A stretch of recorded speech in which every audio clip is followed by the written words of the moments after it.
So many. But one in particular that I think of when I think of a music educator that changed our lives is Mr. Harvey. He was our band teacher. I played saxophone, Krista played percussion.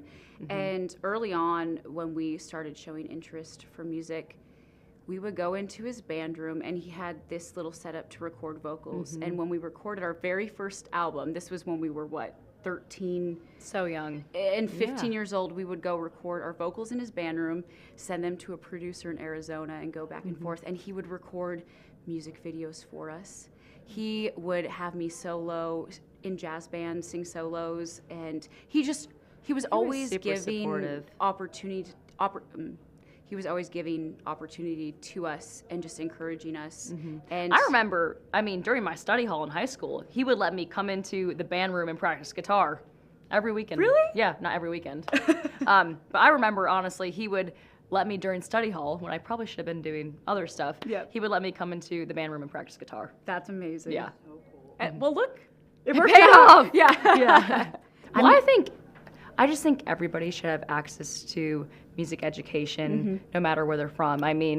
Guitars, it should never be expensive for someone to learn to play an instrument. And I think at the end of the day, as a young kid, I know for us, in our experience, we just needed encouragement and someone to say, hey, I believe in what you're doing, you can do this. And having that from a music educator really can change someone's whole life. It changed our lives. Very well said. So we started our band, Tigirlily Gold, at 14 and 16 back home in North Dakota, and we toured around the Midwest for a couple of years while we were still in high school and playing sports and doing the whole thing. And our parents always encouraged us, but they were not musical, so we really had no idea what we really had no idea what we were doing. We just knew eventually if we wanted to make it big time, we had to move to Nashville, Tennessee. But we learned so much growing up in North Dakota. They let us play everywhere. We played in schools. Yeah. We played at every fair. The county fairs, the state fairs. Yeah, they let us play everywhere, which is so useful. So we got so much experience playing up in North Dakota. Yeah, so after we had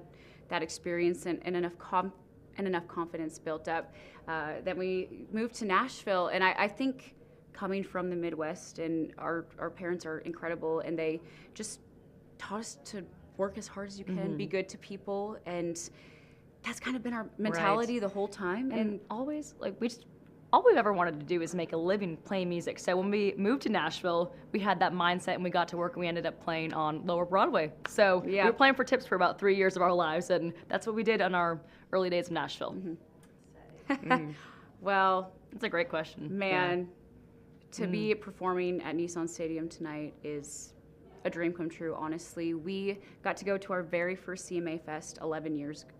Yeah, 11 years ago. I think we went to our very first CMA Fest exactly 11 years ago to this day. Our parents drove us down from North Dakota, and I remember sitting in Nissan Stadium. We somehow got free tickets. Yeah, I don't gave us them. Our parents were like, I don't know if we can get tickets, and so somehow we lucked out. We wound up with free tickets from someone probably on the street. Was like, hey, you guys want to go? We probably met them at somewhere. I don't remember exactly, but we made friends.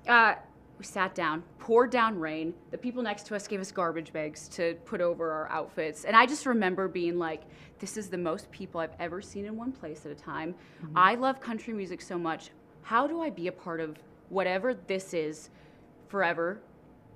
How do I play Nissan Stadium? And the last 11 years, we've been waiting for this moment right here, honestly. So it's just so gratifying, and you think of all the hard work that you've put in to get here, and it's a dream come true. We're very grateful for the opportunity to be here tonight, and it's so fun to look around and see all your favorite artists. We just got to meet Brooks and Dunn. I'm still freaking out over that. Was my one goal for tonight. And she was like, play Nissan, meet Brooks and Dunn, and we got to do that. Both. So I'm like, this is amazing.